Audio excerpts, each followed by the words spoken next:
CRO is for life, not just for Christmas. This is a commitment to doing design in a different, managing your products in a different way, iteratively over a long period of time, based on what the feedback your customers give you about what they want.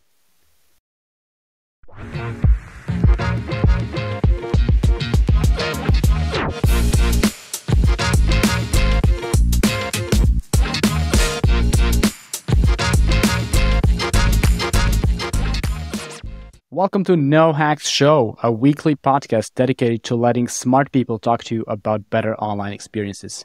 This is another episode we're doing as part of our partnership with Experimentation Elite. And for those of you who do not know, Experimentation Elite is the UK's premier experimentation and conversion rate optimization event happening in London on December 7th. So if you have not done it already, head over to experimentationelite.com, get your ticket today, and find out more about this event. My guest will be there, of course, moderating the event. Joe Doveton, founder and CEO of Binary Bear Limited, and our repeat guest, David Mannheim, author of The Person in Personalization and founder at Made with Intent. Welcome to the podcast. There we go. There's the book. There's another book. I don't have one. I need to get one. Welcome. Hi. Welcome. Nice to see you. Great to talk to you guys. Let's talk about Experimentation Elite. Why that event is different for those who never attended. How would you describe an Experimentation Elite event? Well, I think the summary's in the name, really. It's the kind of the top, what we try and put on the top thinkers in the industry, in the experimentation industry, and dribble down some of that, stardust to the rest of us mere mortals. It's usually, we usually have the people who are commonly considered the real kind of people in the vanguard of pushing the industry forward. And it's aimed to be the best practices from the best practitioners. I think the network has something to say a lot, hasn't it, right? Because I don't know, So I remember when I first came to the game, I won't name which event. I don't think I've ever explained this before, but I went to an event and I felt like it was part of a high school cafeteria type thing where you had the cool kids over here, the nerds over there, the emos over there. And I just didn't really fit in anywhere. And it felt very cliquey. And I know, I must admit that Experimentation Elite, and I don't know what it is. I don't know whether it's something Craig and Jackie have cultivated, or I don't know whether it's just the people in the industry or the way it's matured, but I do not get that sense whatsoever. I get a sense of lovely people having a laugh, willing to share and learn, probably a bit tired, looking for a drink, but generally speaking, it's very lovely, very nice. Yeah. I mean that. I think, David, it's down to, in the industry, we're the kind of ugly stepchild of digital marketing. I know one of your things is, this is going to be the year of personalization. And, I feel the same way about optimization, experimentation, CRO, whatever you want to call it. We've been waiting for years for it to become, if you like, mainstream. So what you think? Maybe it's like a tribal thing, like we're all we're kind of we feel a bit downtrodden, so we look out for each other. Maybe maybe that's right. Sounds very interesting. And I'd spent almost a decade in WordPress system, in WordPress space, and there's WordCamps as a conference, and it's kind of the same way, maybe larger scale because they have them in every country and a lot of cities. But it's by us for us, that kind of feeling that you get at the event, that really. You're not only feeling welcome, but you feel like those people really understand what you're thinking about, and maybe not as much as people outside of those circles do. So it sounds like a fascinating event, and well, I'll see you at a future one for sure. So the two of you will be moderating the event. What does that mean? Well, Joe, you do it every year, don't you? You're the MC, you're the compare. It's less of a moderation and more of a compare. Well, aside from the fact it's a really good way as a moderator to get a free ticket for events, not bad. And get a ringside seat. No, basically, we're there just to kind of intro the speakers and make sure they have a good time, and field questions from the audience and corral the debate a little bit. It's really just down to kind of the speakers are uniformly normally really, really good. We don't get a lot. They're usually pretty experienced. They know what they're talking about. So all we've got to do is just get on, intro them, get out of the way, and facilitate some good debate after the sessions and then in the breaks. Your MCs, guys, just call it that. It sounds cool. Soccer MCs. I prefer hype man. I think like Joe Doveton, you'll be a great hype man. That sounds amazing. So, yeah, just a reminder for everyone listening, December 7th is when the event is happening in London, and I strongly recommend, based on the lineup of speakers and people who will be there, it is the place to be. Like it absolutely, especially if you're already in the UK, that is the place to be if you're into optimization and experimentation. So let's talk about the two of you guys professionally. What do you have going on these days? Let's start with you, David, because since we last talked, there's a book, obviously, and there's the Made with Intent. So tell me about, how does it feel to be an author, a successful author? I don't know, but how it feels to be an author is fine, good, freeing.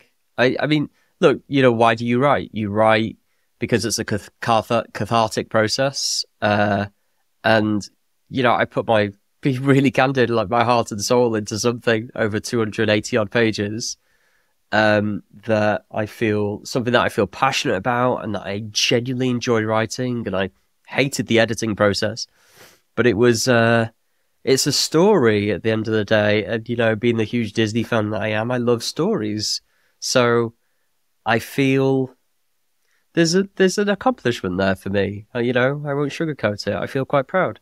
Congratulations. You should. And what about the irony in the fact that a physical book is the one thing that you can neither personalize nor optimize once it's out? I can. Do you think about that? Do you get any sleep over that? Oh. I do not care. Okay. A lot of people ask me to sign it, and I don't know. I don't really like doing that. It feels odd. That's not personalization, right? Just putting the first name of the... Yeah. Okay, but tell me about Made with Intent. I checked the website. It's in beta. You can look at the features. You can look at the demo. Tell me what that actually is. So Made with Intent is an analytical platform that allows you to understand the intent of your audience. As users going onto an e-commerce website, we all give off these little signals, these little cues that indicate that we have an intent to do something, to sign up for a newsletter, to make a purchase, to add to the bag. And retailers very rarely listen to those signals, those cues. And I get it. Like in isolation, you don't need to know that a user has hovered over this item for 3 seconds and read the delivery information for 5 minutes. But when you add all those cues together, they give meaning, they give context. And I think if you as a retailer were to understand that context, understand the situation, the stage, the mindset that the user is within, you could be very appropriate to them. You don't need to shove 10% discount codes off in their face, or say 50 people are looking at this, and be vastly inappropriate to the majority of users. So yeah, so Made with Intent is a platform that allows you to understand the intent of your audience, and I don't know, it's my baby. I really, really think it's the future of how we should be selling online. It's how we sell day to day, person to person, right? I'm going to ask you questions to help understand your intent, and I'm going to change my sales pitch appropriately. It's just the same as being online. So what are the timelines for launching, for when the world will be able to access this? Well, technically, if you speak to me, you could probably already access it. We already have about 15, 20 clients or so. Okay. And we're already getting some fabulous results. We will be at the event, by the way. We've got like a little stand and some leaflets, and some of the team will be there. So come along, you can ask us there. I assume. Yeah. It'll be good. Does it work with any platform? Is my next question. Yeah, it's built to be completely agnostic. Okay. I hate.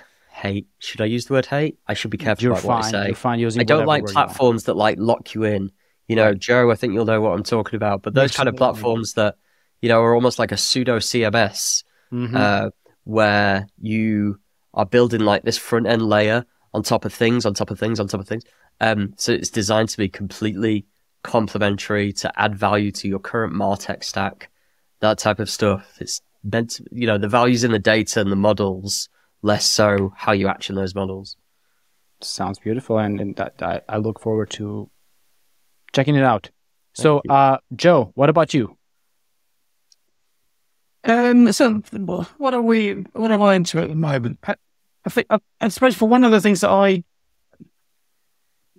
my business generally tends to deal with companies that are at the earlier stages of their optimization journey. We're not necessarily dealing with the kind of level of the people that are the speakers at something like Experimentation Elite. So a lot of the stuff I'm always looking for is better ways to help those companies get off the ground with optimization, in a more meaningful way.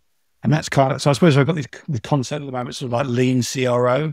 Mm-hmm. It's kind of like how, and some of that perhaps isn't, is basically identifying changes that maybe you won't make into tests, but kind of simplifying the process a little bit more, tweaking my recipe a little bit so that it's kind of easy to digest, easy to understand for, people who are kind of newer to the industry. Because I think there's a massive long tail of people that are doing either, not very much, or they're not doing it very well. So there's definitely scope, I think, for the industry to expand.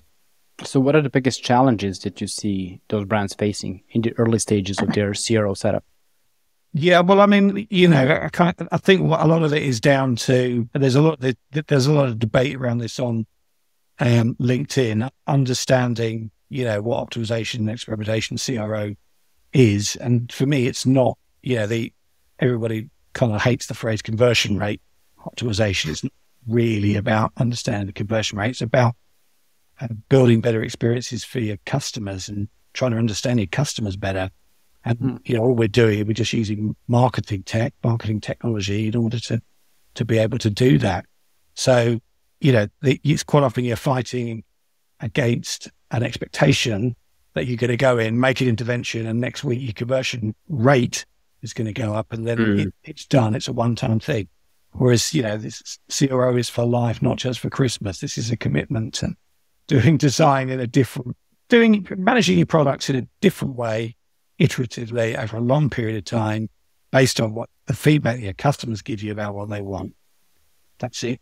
Great answer. And CRO, when you say not just for Christmas, I've heard that, but just for Black Friday is what I keep hearing even more, because brands just want to... Black Friday month. Yes. We're up to a few months next year. Yes, absolutely. Yeah. So you work with, I would assume, mature organizations that haven't really started with CRO. They're not early stage startups or anything like that. There's kind of two groups. Because a lot of the people that you'd sort of think about the elite, the kind of Sky Scanners and the Airbnbs and the Netflixes and so on, these are digital products, and it's kind of baked in that they're going to work in this way. Whereas you take a business like, I don't know, a high street retailer like M&S or somebody like that, they've got 150 years of culture that, you kind of want to battle against. They've got ingrained practices. So you've got a bit of that. And then you've also got, kind of startups who are digital businesses, and they're very small and they don't have a lot of resources. What can they do? So it's kind of those kind of two groups that I get involved with, really. Got it. And let's just back to the present day. We'll talk about Experimentation Elite and the lineup there, but what is the one thing or a few things you're most excited about optimization and experimentation industry today, right now? And I'll just say it again. What I told you before the recording. Let's not talk about the thing. Yes. What is it? That's a cop-out. That's too easy. Okay. Well, one of the things I'm hot on is accessibility. Okay. Is this because of 2025 or just in general? It's not related to that. It's just purely just because I was when I first started working in it, I became interested in the top. And it's amazing the number of organizations who, you know, you look at their digital products and, you know, you do a kind of basic audit of it, and there's so many problems that people have for the most common and easily identifiable stuff like, you know, visual errors like contrast ratio errors and stuff. That's without neurodiversity. And it amazes me the number of businesses that, you know, that don't seem to do those kind of due diligence bits at the brand defining stage and then start rolling things out on the digital products. That's a big problem. I started as a web developer in 2007. That's where my digital career started. And back then, I really wanted to learn semantic HTML, like proper writing of code. If we just did that today, there would be no accessibility issues. Of course, contrast ratio and things like that, and the fancy, weird-looking designs. Yes, but on a code level, there would be no. If everyone were just writing semantic HTML code, we would have no such issues. So yes, I think accessibility right now is a very important thing. It's going to be in 2025. I think it's going to be basically something like GDPR in 2018, when people start caring because they have to, which I don't care why, but if people start caring about accessibility, it's a good thing. Even if they don't really care about it, but they're just scared, I think we will see a lot more accessible websites because they will just have to be accessible. Yeah, and I think even outside of, you know, legal restraints, it's just it's a corporate hygiene thing. It's polite, you know, to be accessible. And, you know, they look at some of the court cases we've had over the last few years in the US. I'm not suggesting Europe's going to go down that route, but, you know, it is already a litigious area in the US. So, you know, corporations have just got to get their act together. Absolutely. David, what about you? Well, I'm glad you went first because it gave me some time to think about my answer. I was thinking, I guess that I've always been fascinated by creativity, you know, right? Like it's just, and not just storytelling, but how do you apply first thinking principles to something that is entrenched and archaic and a current way of thinking or a current perspective? And one way of doing that, Joe, is through regulation change. You know, a regulation comes in and forces you to think differently. Yeah. A Consumer Act or GDPR, removing cookies. Like, so how do you therefore collect personal identifiable information on people? Great. I think I talk about it in my book, but I think that's a real good force for change because it puts control back into the consumer's hands. I think currently we are abided by corporations who take and have all the competence in the world, but very little care they don't give. So I think the change that I'm excited for, I won't say is personalization, but I would say is just more the change of regulation or increased competition, thanks to AI, that allows companies, hopefully, to force their thinking outside of current perspectives. Be that, we might talk about it in a second, but thinking in stages, not pages, thinking about user mindsets or putting control back with the customer or being more inclusive, as you say, Joe. I don't know, there's a whole host of things there, but I think it's all wrapped around care and creativity. That's what it sounds like, absolutely. And you mentioned cookies. This week was the first time that Chrome decided to shut down my third-party cookies. I guess I'm part of their test group or whatever they call it. Cool. This will happen during 2024. Google Chrome will start disabling third-party cookies. So that and personalization, how do you see that connection? Me? Yeah. Well, you're the expert. You wrote the book about personalization. Doesn't mean I'm an expert. Well, you're talking about personalization in a form of how do you identify somebody and then relate a message or communication or experience related to that person. I actually don't think you have to do that. Okay. The whole notion of personalization to me is, spoiler alert, being more personal. Now, the executions of how you be more personal with customers, yes, some of those things involve acknowledgement. I know who you are, and I'm going to acknowledge you as an individual. I'm going to serve relatable content to you. But you can personalize in real time. do that. You don't need to do cookies through doing that. You can you can be more familiar with them in your tone of voice. You can use goodness me, I am ill, and I found my vocabulary today like being really like shrunk down into next to nothing. So I'm trying to think of the words. Help me out. There are two different ways to collect data. There's one begins with an I, one begins with an E, and I don't know why I can't bloody well think about it. But it basically where you insinuate what the user's doing, or where you explicitly ask them, implicit and explicit. Goodness me. So yes, you can do that through real-time personalization can be achieved through that. So I think you'll see a lot more cookie-less based platforms. And again, like I said, a lot more creativity being applied to how you collect data from your users in a more ethical way. Right. The reason I asked this is because using third-party cookies to offer personal or personalized experiences feels like a crutch. Like you're not really doing the work. You're just outsourcing the collection of personal data to God knows who. And then you're surprising your customer by saying, I know you're this person. I know you like this. To me, that is wrong. That's just something that I cannot wait to see disappear. It will never disappear if it would be unrealistic, but companies and brands not relying on that to offer a personalized experience is a good thing. This is what, at least how I feel about it.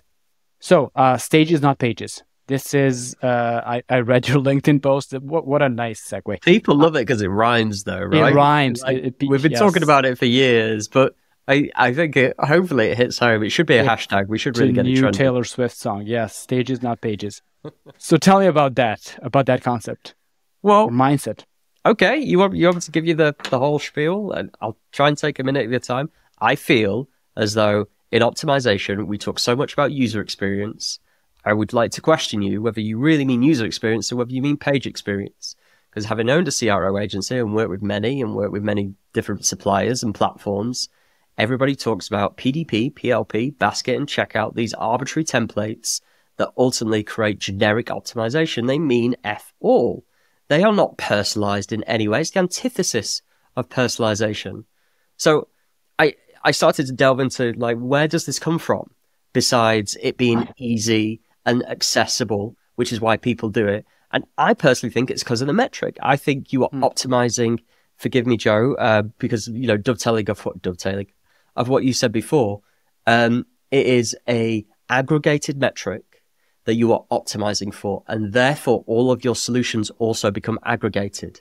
You are doing template-based optimization, and I have seen it time and time again. Hands up if you've ever done a sticky filter test. Hands up if you've ever done a sticky add to cart test. For goodness sake. So we need a method that allows us to understand the stage that the user is at, their mindset. Are they browsing? Are they committing? Are they deciding? Are they evaluating? Regardless of what location they are on site, just because they're on a product page does not mean that they're evaluating their product, right? They could be browsing, for example. I get passionate about this. It frustrates me. So hence, I think we need to be looking at the stage of the user, not the page. Yeah. Spoiler alert, the way we do that is by understanding their intent. So there's I understand why. I mean, you're absolutely right, but I also understand why people do it. It's because it's so easy. Well, because it's easier. It's accessible. It's easy. Yeah. It's easy, and all of the any analytics product up until now is really just based around what box can we put these people in at their stage of discovery. Oh, they're on that page, which is a category level page. So yeah, we'll talk about this in terms of that being a PLP visitor, not what are they there for? Are they researching a purchase for themselves? Are they researching a gift? Is it something they're going to buy now?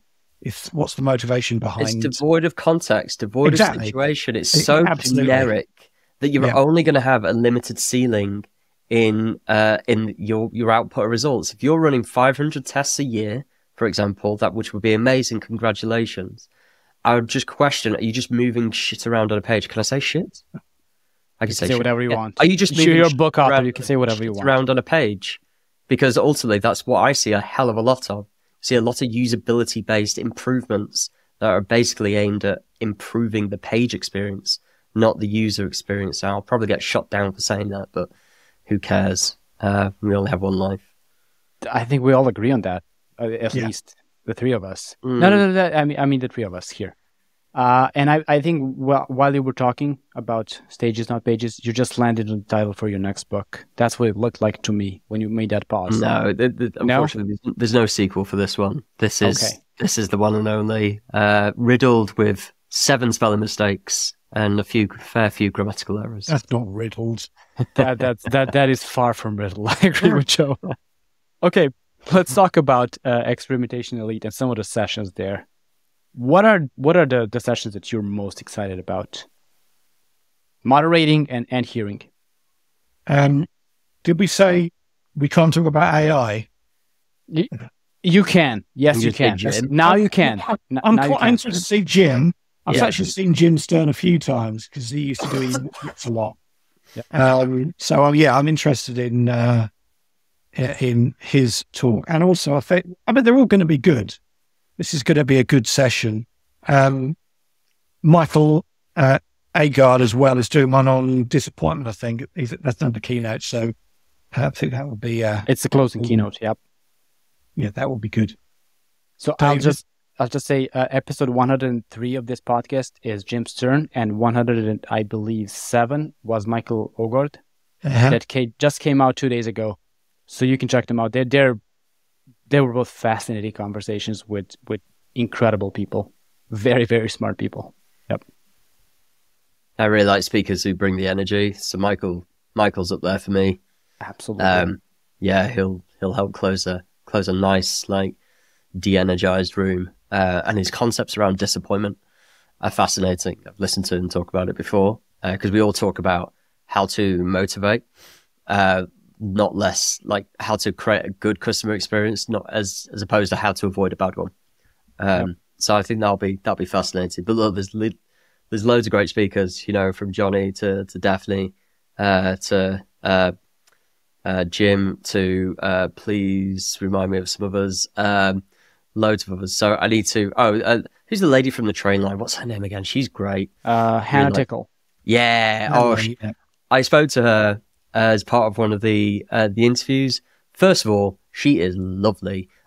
Second of all, it was really, really nice to hear about what they're doing at the train line and what she's going to talk about. Bav, obviously.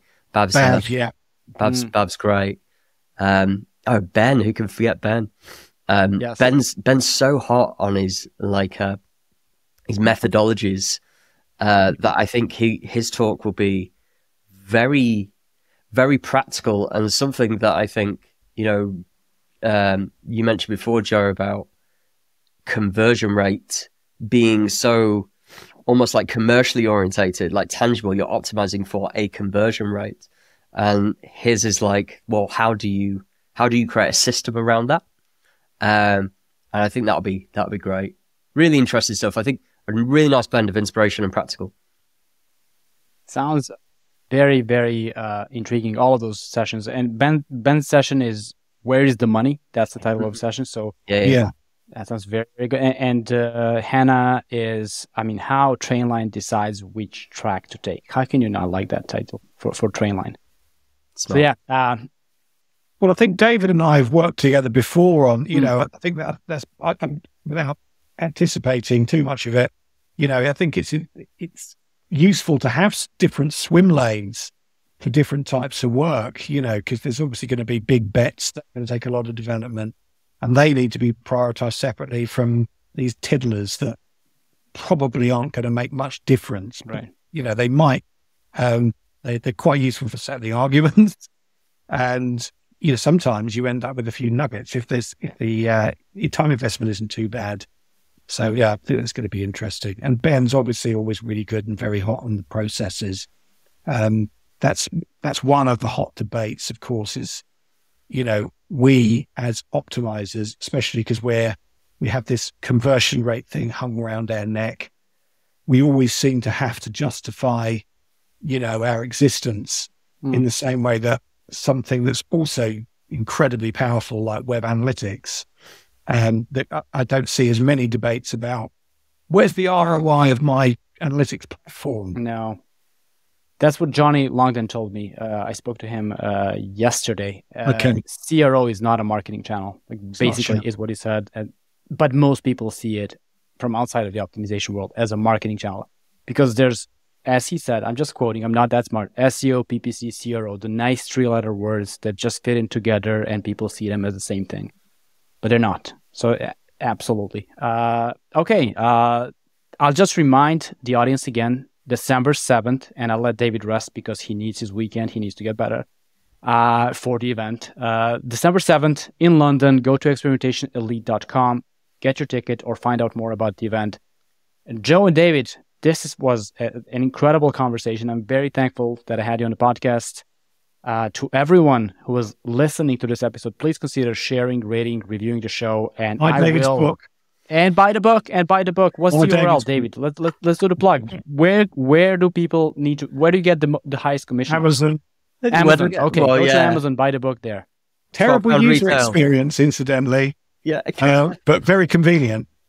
Exactly. Thank you, guys. This was fascinating. To everyone listening, I will talk to you next week. Take care.